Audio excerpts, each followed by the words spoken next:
Praise lord. ఈరోజు దేవుని వాగ్దానము మొదటి సమూయేలు గ్రంథము 12వ అధ్యాయము 23వ వచనం 24వ వచనం చదువుకుందాం. చూడండి. నా మట్టుకు నేను మీ నిమిత్తము ప్రార్థన చేయుట మానుట వలన యెహోవాకు విరోధముగా పాపము చేసిన వాడనగుదును. అది నాకు దూరమగును గాక. కానీ శ్రేష్టమైన చక్కని మార్గమును మీకు బోధింతును.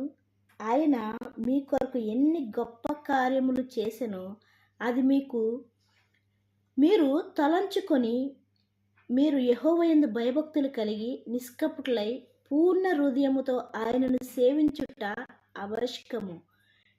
మీరు కీడు చేయువారైతే తప్పకుండా మీరును మీ రాజులను నాశనమగుదురు.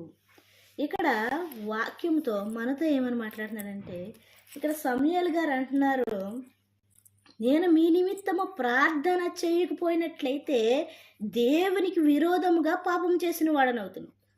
పాపం అనగా ఏదో పాపం కాదండి. ఇక్కడ ప్రార్థన చేయకుండా మానేయడం కూడా పాపం అని హెచ్చరిస్తున్నాడు ఆయన. ఇంకా కొన్ని సందర్భాల్లో అయితే ఆజ్ఞ అతిక్రమమే పాపం అంటున్నాడు. దేవుని మాట అయితే ఎవరు వినకుండా వారికి ఇష్టానుసారంగా జీవిస్తున్నారో వాళ్ళు కూడా పాపము చేస్తున్నారు అంటున్నాడు.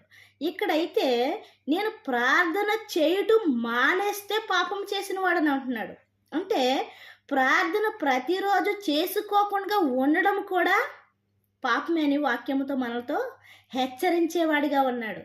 ఇప్పుడు కొత్త సంవత్సరంలోకి మనం అడుగు పెట్టాం, కానీ ఏ రోజు ప్రార్థన చేయకుండా ఉంటున్నామో ఆ రోజు మనము దేవుని దృష్టికి పాపము చేసిన వాడు అమ్ముతున్నాం. పాపము చేసిన వారుగా దేవుని దృష్టిలో ఉండేవారుగా ఉంటున్నాం. అందుకని వాక్యంతో హెచ్చరిస్తున్నాడు ఆయన. ఈ కొత్త సంవత్సరంలోనైనా ఇప్పుడు వరకు చేయకుండా ఉండినట్లయితే ఇప్పుడైనా ప్రార్థన చేయడానికి, వాక్యం చదవడానికి, ఇంకా పాటలు పాడడానికి, దేవునిలో ఉండడానికి, దేవునికి ఇష్టకరమైన జీవితాన్ని జీవించడానికి, దేవుని యొక్క మాటను వినడానికి, దేవుని యొక్క ఆజ్ఞ ప్రకారంగా మనం నడుచుకోవడానికి వాక్యముతో ఆయన హెచ్చరించేవాడిగా ఉన్నాడు. వాక్యంతో హెచ్చరించినప్పుడు మనము సరి చేసుకోవాలి. ఎందుకంటే ఒకటే కదా అని అనుకుంటే వారములో ఎన్నిసార్లు మానేస్తున్నాం, అదే నెలలో ఎన్నిసార్లు మానేస్తున్నాం, అదే సంవత్సరంలో ఎన్నిసార్లు మానేస్తున్నాం. అలాగ మనము లెక్కలేసుకున్నట్లయితే ఏమైపోతుందంటే అది ఒక పెద్ద పాపముగా మారిపోతుంది. అయితే వాక్యముతో హెచ్చరిస్తున్నాడు ఆయన. సమూయేలు గారు అంటున్నారు, నేను మీ నిమిత్తము ప్రార్థన చేయకపోయినట్లయితే, ఎవరి నిమిత్తము మనకు అవసరం లేదండి. మన కుటుంబం కోసము అవసరం లేదని కాదు, కానీ మన కుటుంబం కోసమైనా మనము ప్రార్థన చేయడానికి పూనుకునే వారిగా ఉండాలి. ఎందుకంటే కుటుంబంలో ఎన్నో సమస్యలు, ఎదుటి వాళ్ళ సమస్యల కోసం మనం మాట్లాడుకునే బదులు ఆ సమయాన్ని దేవుని యొక్క సమయముగా మనము మలుచుకొని దేవునికి ప్రార్థించుకుంటూ మన కుటుంబంలో ఉన్న సమస్యల కోసం మనము ప్రార్థించినట్లయితే మన యొక్క పాపాన్ని మనము దేవుని సన్నిధిలో ఏం చేస్తున్నాము? కడిగి వేసుకుంటున్నాం. ఏంటంటే ప్రార్థించకపోవడమే పాపం అంటున్నాడు. కాబట్టి ఏంటంటే కుటుంబంలో ఎన్నో సమస్యలతో సతమతమైపోతున్నా కూడా మనం ప్రార్థనకి వెళ్తున్నాం, వస్తున్నాం, పాట పాడుతున్నాం, వస్తున్నాం, బైబిల్ చదువుతున్నాం, వస్తున్నాం, కానీ మన యొక్క కుటుంబ సమస్యల కోసం మనం ప్రార్థించేవారిగా ఉన్నామా?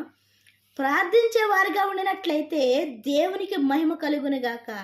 లేకపోతే ఎన్నో భయంకర దినాలలో మనం ఉంటుండగా అయినా కూడా నీకు నాకు మనకందరికైనా క్షేమాన్ని ఇచ్చి ఈ సంవత్సరమును చూడలేనటువంటి వారికి కూడా లేని భాగ్యాన్ని మనకు దయచేశాడంటే ఆ నిమిత్తమైన మనము దేవునికి ప్రార్థించేవారిగా ఉండాలి. అయితే మన కుటుంబ సమస్యల కోసమైనా మనము దేవునికి ప్రార్థించేవారిగా ఉండాలి. వెళ్ళడం రావడమే కాకుండా దేవుని మందిరానికి మన యొక్క సమస్యల కోసమైనా, మన యొక్క ప్రవర్తన కోసమైనా, ప్రభువు నీకు ఇష్టకరంగా ఉండేటట్లు మమ్మల్ని నడిపించని మనము ప్రార్థించుకునే వారిగా ఉండాలి. ఎంతో కొంత సమయాన్ని దేవునికి ఇచ్చేవారిగా ఉండాలి. ఎందుకంటే రోజులో 24 గంటలు నీకు ఇచ్చినప్పుడు ఆయనకి కొంత సమయమైనా ఇవ్వడానికి సమయం లేకపోయినట్లయితే దేవుడు ఏం ముద్ర వేస్తున్నాడు మన మీద? పాపము చేసిన వారు అంటున్నాడు. అదని సమూయేలు గారు ఒప్పుకుంటున్నారండి. నేను మీ నిమిత్తము ప్రార్థన చేయకపోయినట్లయితే దేవునికి విరోధముగా పాపము చేసిన వాడిని అవుతాను అంటున్నాడు. కాబట్టి మనము అటువంటి స్థితిలోకి వెళ్ళకుండా ఉండాలని సమూయేలు గారు ఇక్కడ సమూయేలు గ్రంథంలో రాసిపెట్టి దేవుడు వాక్యముతో మనతో మాట్లాడుతున్నాడు. ఇప్పుడైనా సరి చేసుకోమని, ఇప్పుడైనా ప్రార్థించమని, ఇప్పుడైనా కుటుంబం కోసం ప్రయాసపడమని వాక్యంతో ఆయన మనల్ని హెచ్చరించేవాడుగా ఉన్నాడు. అయితే ఇంకా కొన్ని దీవెనలు కూడా రాశాడండి. నువ్వు ప్రార్థించినట్లయితే ఆ ప్రతి దీవెన నువ్వు చూస్తావు, దేవుని యొక్క కార్యములను నువ్వు చూస్తావని ఆయన వాక్యముతో మనల్ని హెచ్చరించేవాడిగా ఉన్నాడు. నీ ప్రార్థన వ్యర్థము కాకున్నట్లు ఆయన ఏం చేస్తున్నాడు? ఆశీర్వాదముగా మారుస్తున్నాడు. నీకున్న సమస్యను తీసివేసి, నీకున్న ఇరుకును తీసివేసి, ఇబ్బందులను తీసివేసి, వేదన తీసేసి, రోగము తీసేసి ఏం చేస్తున్నాడు? ఆయన ఆశీర్వాదముగా మార్చేవాడిగా ఉన్నాడు. ఈ కొత్త సంవత్సరంలోనైనా నువ్వు నేను మనందరం కలిసి ఎంతో కొంత సమయాన్ని దేవునికి ఇవ్వడానికి సిద్ధపాటు కలిగి ఉందాం. దేవుడిచ్చి మేలులు పొందుకోవడానికి సిద్ధపాటు కలిగి ఉందాం. దేవుడిచ్చిన పరిశుద్ధ వాక్యం దీవించిన గాక. వాక్య పరిచర్యలో మీ సహోదరి. ఆమేన్.